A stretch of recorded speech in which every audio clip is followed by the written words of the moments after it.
A huge win for Barcelona. That win creates more separation from second place Real Madrid and is now their fifth straight La Liga win since their El Clasico loss to the second place team. Plus, coming off of that loss to Chelsea, it feels like a big performance for Barcelona in this one.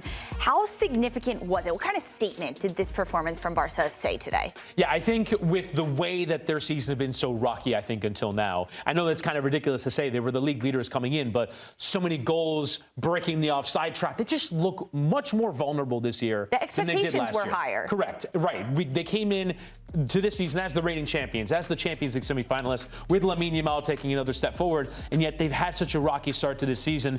You look at the defeats that they've picked up so far this season. You mentioned Chelsea, which was lopsided in the Champions League. They also lost at home to Paris Saint-Germain in the Champions League. They lost their first Clasico of the year against Real Madrid. They're doing well to beat the teams that they should, but against the teams that you would consider at a level with them, they haven't delivered so far. So I think that's the most important thing that they've said, is that they've kind of put some of those issues to rest. Look, they're still plenty vulnerable. I still think they have big issues in defense that they'll need to solve in January if they have the money to do so. But at the very least today, they're getting Raphinha back healthy. They're getting Dani Olmo back healthy. But now he's hurt again, so that's a concern. But I think in the overall, it's winning games of significance and magnitude that was most important for Barca to get done today. And a top four matchup like this was an absolute must win for them. Well, we are pleased to welcome in now our CBS Sports La Liga correspondent, Phil Kitromilides, into Scoreline. Hey, Phil, what's up? Welcome in.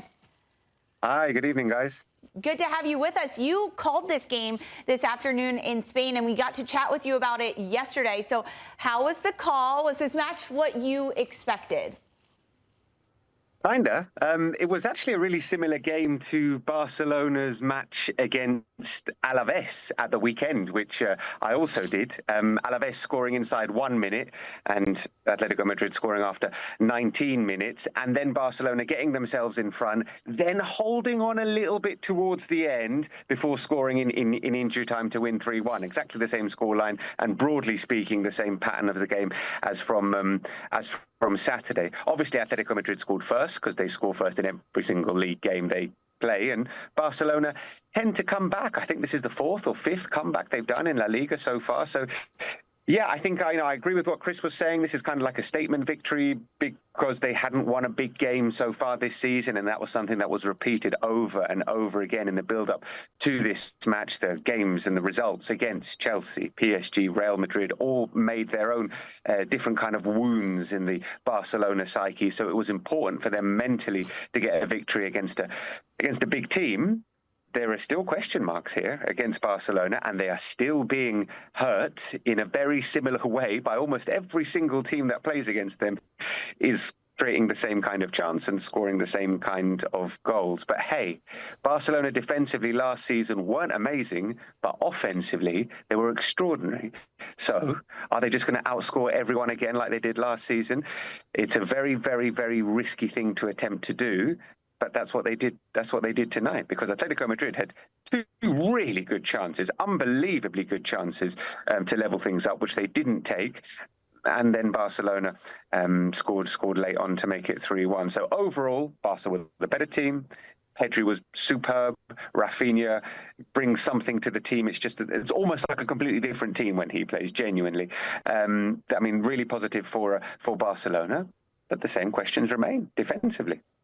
Let's talk about Raphinha, though, because he scores the goal in the game, and he was the one that I think when they were really missing him while he was out, because he brings so much of that defensive intensity. I think in some ways we talk so much about the actual defenders within Barcelona, but because of the pressing and the high line, it requires a lot of the forward players and the midfield players. With him now back in the team and looking like Raphinha from last season, do you feel like you're a little bit less worried about the level that they can deliver from game to game?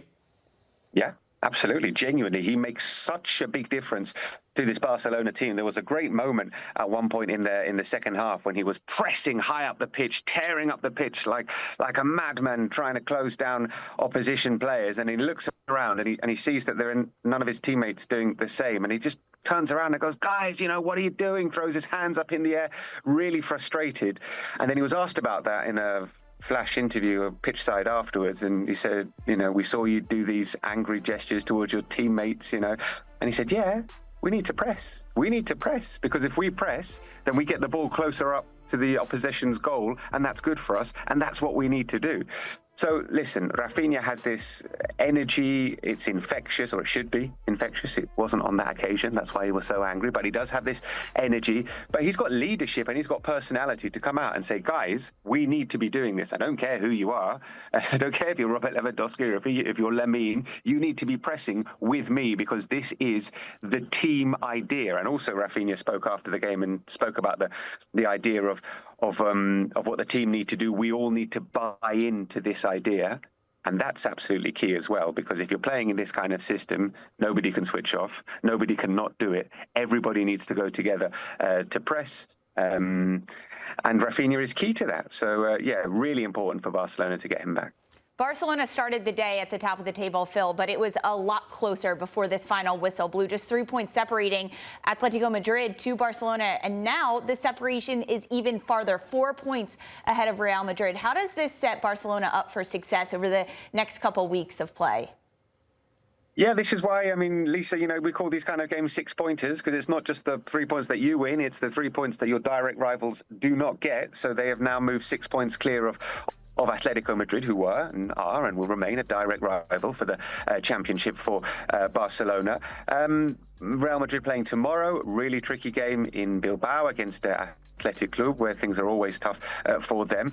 It sets Barcelona up in a good position, but it's not definitive by any stretch of the imagination, and not while these defensive issues remain. I mean, Barcelona have conceded 17 goals this season. I think there are 6 or 7 teams who have got a better defensive record than Barcelona in La Liga.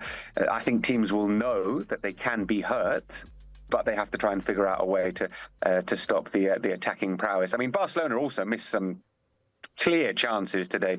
You haven't even asked me about Robert Lewandowski's penalty, which is very good of you, because it means that I'm not going to go off and be really rude about Robert Lewandowski, because my goodness, what a terrible penalty that was. I was just reading some of the online suggestions and the commentary on it, and I think one of the Madrid-based papers calls it one of the worst penalties in the history of La Liga, which is maybe, going a little bit too far, but it wasn't a good penalty. But Barcelona had further chances to score today, and they weren't actually at their clinical best. And even not at their clinical best, they score 3 goals against the best defence in the division. So, yeah, they've got massive, massive firepower, Barcelona. We know that. Everybody else knows that. And it sets them up nicely, heading towards the midway point of the season, heading towards Christmas. It doesn't matter who's top of the table at Christmas. Atletico Madrid were top of the table at Christmas. They were the winter champions. Winter champions doesn't mean anything. You don't win anything for being winter champions. It just means that you are on the right track.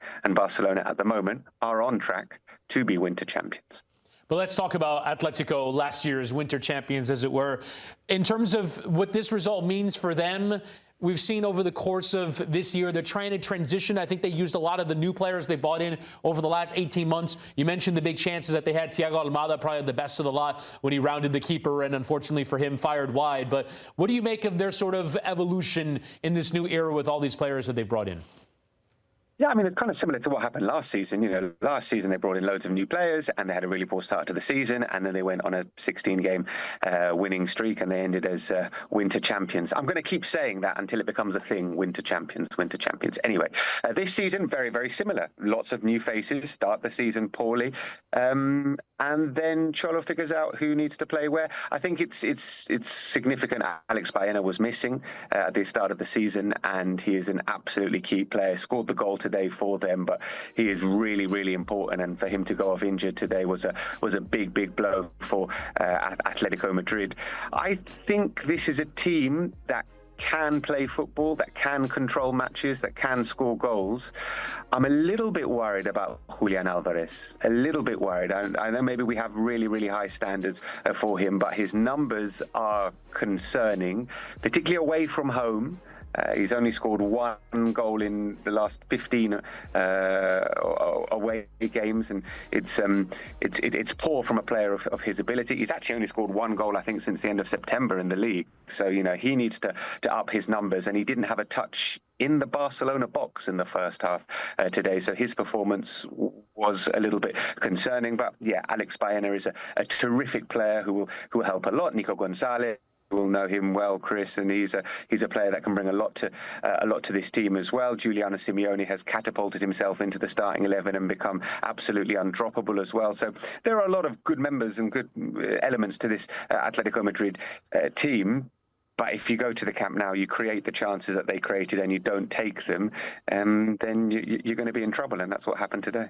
And for Barcelona, it is now a perfect 3 wins in 3 matches at Camp Nou. Phil, thanks so much. We really appreciate the insight. Pleasure, guys. Anytime.